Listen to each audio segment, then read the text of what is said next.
You ought to pay now.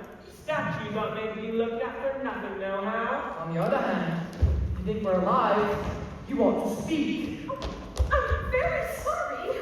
I know what you're speaking about, and if it isn't so, no. Contrary-wise, if it was so, it might be. And if it was so, it would be. But as it isn't, it ain't. That's logic. Right. I was thinking, which is the fastest way across the chessboard? It's getting dark. And I think it's going to rain. You like poetry? Some poetry. What shall we read to her? The Walrus and the Carpenter. That's the longest. It's very long. Would you tell me which way I ought to go? Sit down and listen. The Walrus and the Carpenter were walking on the strand. They wept like anything to see such quantities of sand. If this were only cleared away, they said it would be grand. Sit down. Oh, oysters, come and walk with us, the Walrus did beseech. A pleasant walk, a pleasant talk along the briny beach.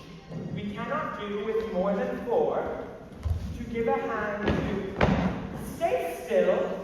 Then 4 young oysters followed them, and yet another 4. It's not right. The coats were brushed, the faces washed, the shoes were clean and neat. And this was odd because, you know, they hadn't any feet. Sit down. Then 4 young oysters followed them, and yet another 4. And quick and fast they came at last, and more and more and more, all hopping through the frothy waves and scrambling to the shore. Sit down. The Walrus and the Carpenter walked on by the side, and then they rested on a rock. Conveniently low, and all the little oysters stood and waited in a row.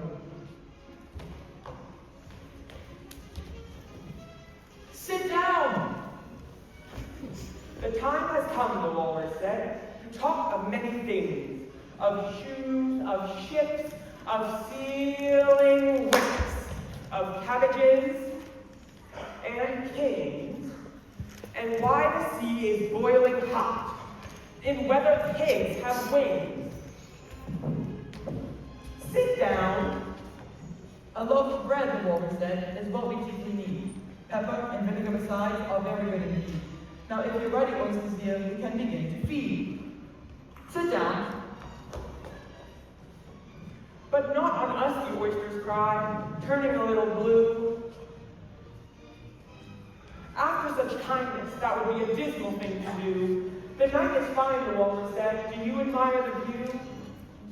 Sit down. It seems a shame, the Walrus said, to play them such a trick. After you've brought them out so far and made them talk so quick. The Walrus said nothing, but the butter spread too thick. Sit down.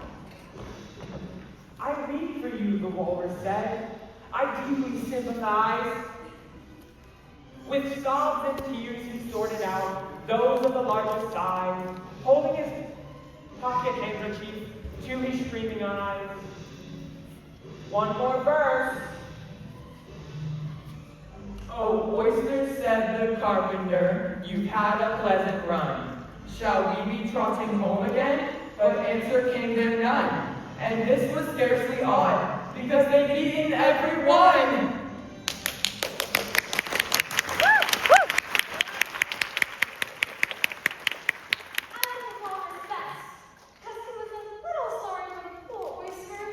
More than the carpenter, though. He held his handkerchief in front, so the carpenter couldn't see how many he took. Well, that is a very unpleasant tale. But I'm lost and I think it's going to rain. Can you show me the way to the White Queen? Don't get wet.